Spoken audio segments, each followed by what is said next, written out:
এই যে চতুর্দিক থেকে পাতাগুলি ছিঁড়ে এনে যে বাসা বাবুই পাখি বানালো, আগেই কোন সুবহানাল্লাহ। এই বাসা শুধু বাসা নয়, এর মধ্যে বেডরুম আছে, এর মধ্যে ডাইনিং রুম আছে, মাস্টার বেডরুম আছে, শুধু টয়লেট নাই। নিচ দিয়ে ঢুকবে, আবার ব্যাকডোর দিয়ে নিচের থেকে আক্রান্ত হলে ব্যাকডোর দিয়ে পালাবার ব্যবস্থাও আছে।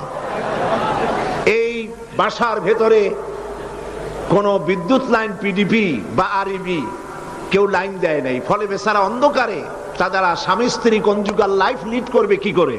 সেজন্য ওর মাথার মধ্যে আল্লাহ এমন বুদ্ধি দিলেন, কিছু কাদা এনে বাসার ভেতরে কাদা লাগিয়ে জোনাকি পোকা 5-6টা ধরে এনে মাথা ভিতরে ঢুকায়া পাছা বাইর করে দিয়ে রেখেছে।